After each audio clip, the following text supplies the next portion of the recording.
নমস্কার, আপনারা দেখছেন সংকেত মিডিয়া, সোজা কথা সহজভাবে। ডক্টর শ্যামাপ্রসাদ মুখোপাধ্যায়ের জন্মদিবস উপলক্ষে কি কি কর্মসূচি রেখেছেন আপনারা আজকে? আজকের 2 নম্বর মণ্ডলের পক্ষ থেকে আমরা কিছু দেশাত্মবোধক গান, আবৃত্তি ও ডক্টর শ্যামাপ্রসাদ সম্বন্ধিত মানুষদের কিছু জ্ঞান ধারণা করার জন্য আমরা একটা অনুষ্ঠান রেখেছি, নানা রকম কুইজও রেখেছি। কারণ আমি জানি টিএমসি সরকার ডক্টর শ্যামাপ্রসাদ কেন অনেকেরই নাম মুছে দেওয়ার চেষ্টা করেছিল। আজকের বিজেপি সরকার আসার ফলে আমাদের ভারতকে শ্রী ডক্টর শ্যামাপ্রসাদ মুখোপাধ্যায়ের নামটা উল্লেখিত হচ্ছে এবং তার জীবনী সম্বন্ধে মানুষকে জানানো হচ্ছে। ওনার যে অবদান আছে ভারত এবং পশ্চিমবঙ্গের ওপরে, সেই অবদানটা প্রায় লুকিয়ে ফেলার চেষ্টা করেছিল টিএমসি সরকার। সেটাই আজকের উন্মোচন করে আজকের আমাদের দাদারা দুজনে আছেন পাশে, অনেক আমার থেকে অনেক অভিজ্ঞ এবং প্রত্যেকটা ডেট ওয়াইজ ওনারা ডক্টর শ্যামাপ্রসাদ নিয়ে স্টাডি করেছে।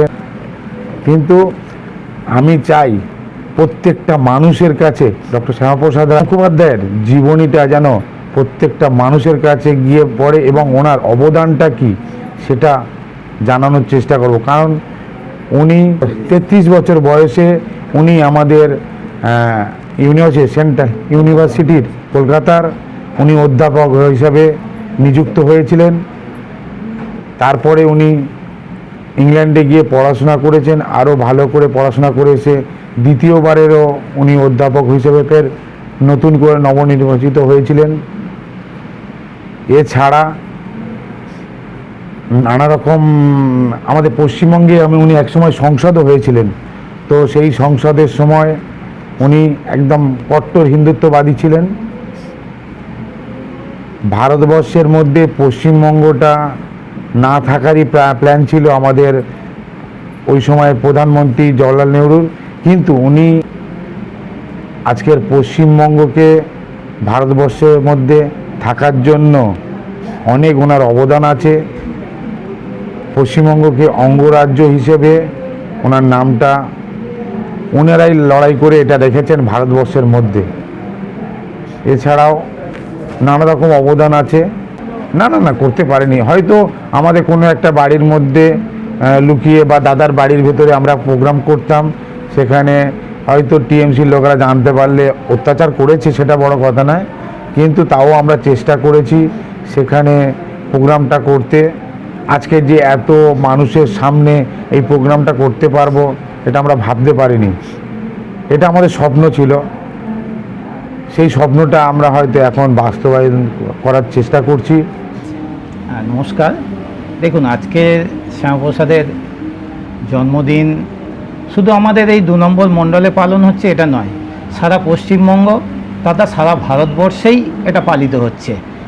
ইতিপূর্বে আমরা সব জায়গায় পালন করেছি, কিন্তু পশ্চিমবঙ্গের ক্ষেত্রে কিছুটা ব্যতিক্রমী হয়েছে। আমরা ইনডোর প্রোগ্রাম করতে বাধ্য হয়েছিলাম, কেননা বাংলার মানুষকে নানাভাবে ভুল বোঝানো হয়েছে।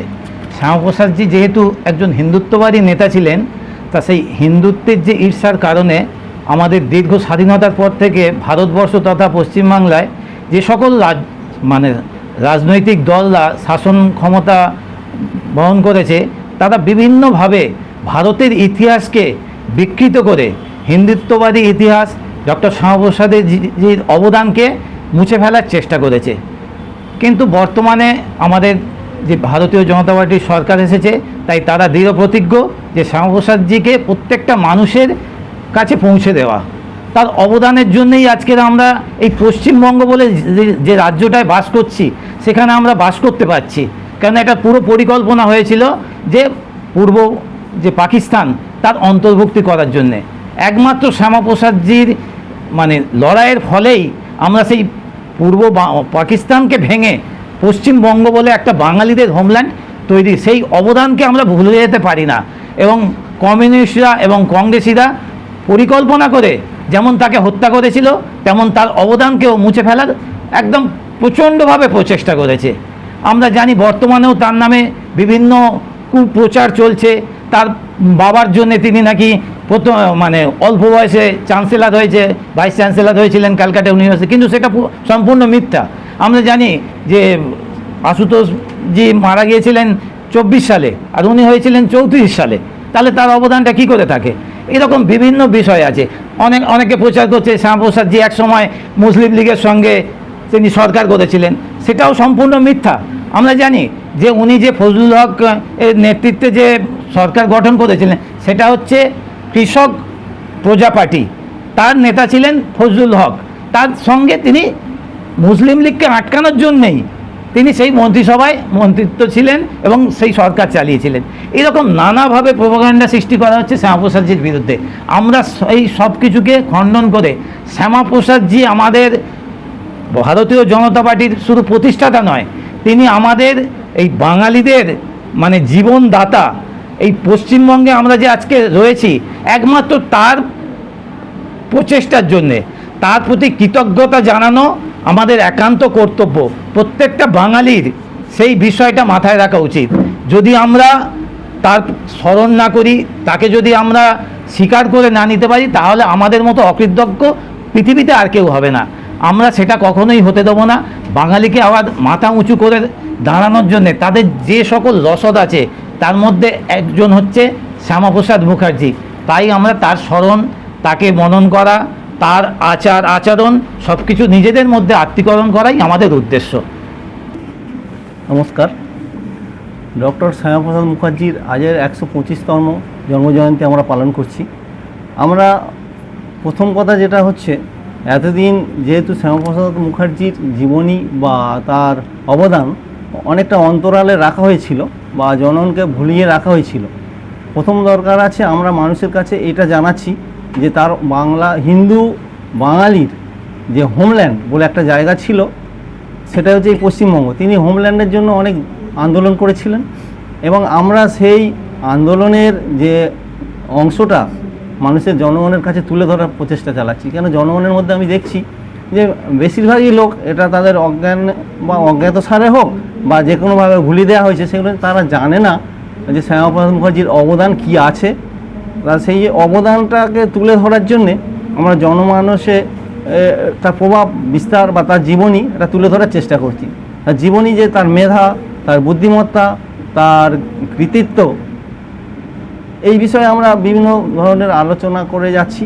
আর আজকের যে অংশটা আমরা করছি, জনগণের প্রচার চালানো বিভিন্নভাবে দেশাত্মবোধক গানের মাধ্যমেও করতে চেষ্টা করছি এবং তাদের প্রশ্নোত্তরের মাধ্যমে তারা জানানো হচ্ছে যে তার জীবনী কী ছিলেন বা বাঙালির হোমল্যান্ডের জন্য তার কত অবদান ছিলেন। তিনি তো কট্টর হিন্দুত্ববাদী ছিলেন। সেই হিন্দুত্ববাদ থেকেও তার জাতীয়তাবাদ কত প্রখর থাকার কারণে তিনি দেশের তথা পশ্চিমবঙ্গের বাঙালি হিন্দুদের কথা ভেবেছিলেন।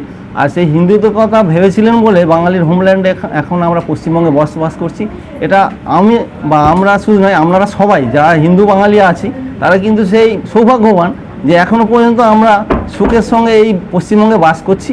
আগামী দিন যাতে আমরা আরও সুন্দর জীবনযাপন করতে পারি, আরও সুখে শান্তিতে থাকতে পারি, আমাদের পরবর্তী জেনারেশান যাতে আরও শ্যামাপ্রসাদ মুখোপাধ্যায় সম্বন্ধে আরও কিছু জানতে পারে, তার জন্য সরকারেরও প্রচেষ্টা প্রবল আছে। কিন্তু সরকারের প্রচেষ্টা তো শেষ নয় না, আর আমরা চাচ্ছি যে আমাদেরও কিছু অন্তত প্রচেষ্টা থাকুক যাতে আমরা জনগণের কাছে তার কর্মজীবনের কিছু অংশ তুলে ধরতে পারি এবং প্রত্যেক ব্যক্তি যাতে তাকে চিনতে পারে এবং তার মনন, তার অধ্যয়ন, তার জ্ঞান এবং তিনি দেশাত্মবোধ, এই সমস্ত বিষয়টাকে নিয়ে আমরা খুব চিন্তা আছে যাতে সমাজের মধ্যে এটা পরিবেশন করতে পারি এবং প্রত্যেকটা সমাজের যে কৃতি লোক আছে বা প্রত্যেক জনগণ যাতে এটা বুঝতে পারে বা এটা নিতে পারে, তার প্রচেষ্টাই রইল আমাদের। Subscribe our channel. Press the bell icon.